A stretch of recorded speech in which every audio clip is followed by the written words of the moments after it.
most important thing for a young composer to do is to find their own voice. Sometimes that takes time, but what's important about that is that you really get to express yourself as an artist. If you have ideas that are coming to you and returning, then you're the only person who can give birth to that idea. On a practical level, I would say find a good teacher, someone who can help guide you and open doors and support you in making your own music. Playing music by a living composer feels a bit different. There's a bigger sense of responsibility in having to kind of honor that music and playing it as it was intended to be played.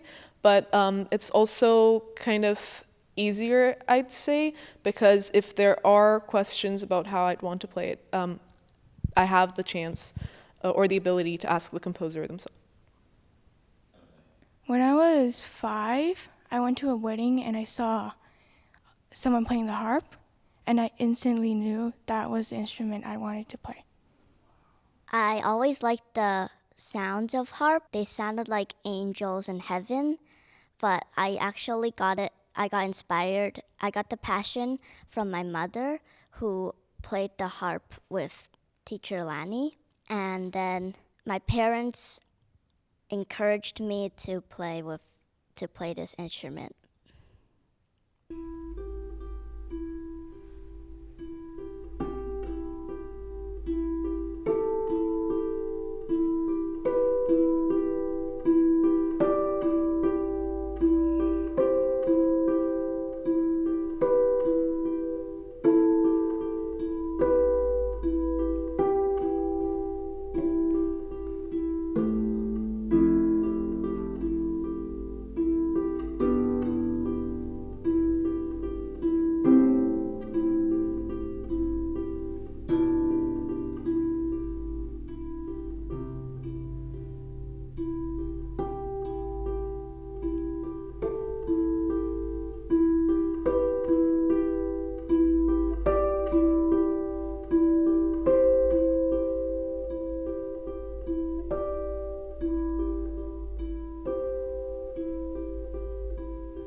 I'm Ellie, and I've been playing harp since I was about 7 years old, and I've been taking classes here at School of Music for about 2.5 years now.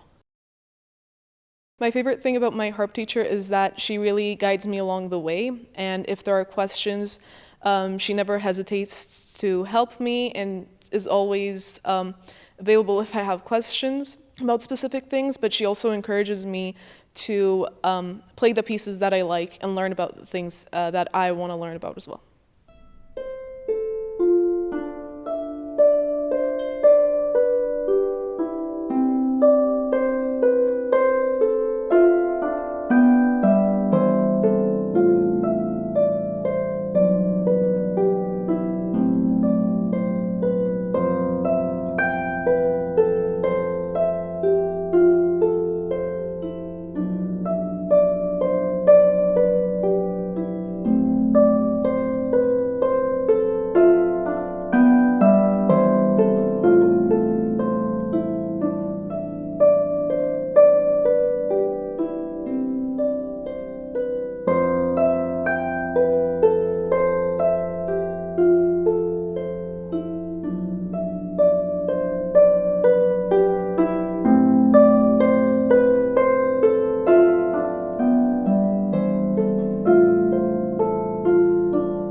I fell in love with the harp when I was a little boy watching CBC television. There was a children's program called Friendly Giant, and there was a puppet who played the harp, Rusty the Rooster, and there were raccoons who would visit from time to time who played the recorder with the star Friendly. And so the sounds of the recorder and the sounds of the harp were the first sounds, really, of classical music that I grew attached to.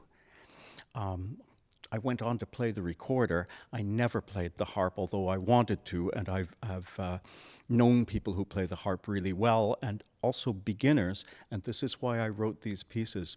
They were for amateurs and people who love to play the harp, so that they got to play something new that was written especially for them. They were all Christmas gifts or Valentine's gifts for friends of mine, for people who taught the harp and needed some more music to help amateurs learn. So all the pieces have nothing but easy rhythms, but all have a kind of sophistication and focus, the way that I think that music for amateurs and for beginners should be.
I think I liked how calming they were. They were rhythmic, but also flowed really nicely, and I also enjoyed practicing them a lot.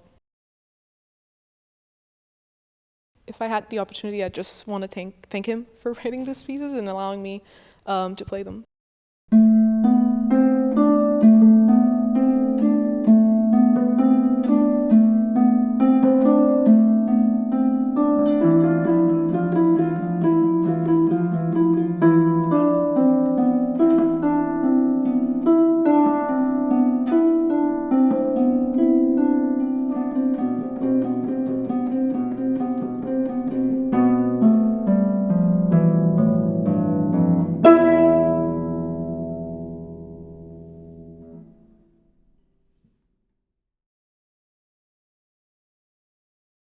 It's so important that new music be incorporated into everyday life, into everyday practice. There's so much beautiful music written in the past, and it's easy to forget that there is music being written today. I think it's also important that when you're learning music as an instrumentalist, that you also try to write music as part of your lessons and as part of learning music as a whole.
Anyone can be a composer.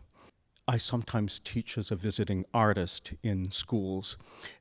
Usually the youngest that I teach is grade 5. Sometimes I've done grade 4. And I think that grade 5 especially is a kind of magic age when you're 9 or 10 years old and you have the skills to be able to really write music down, but a free imagination and no fear in terms of trying different things.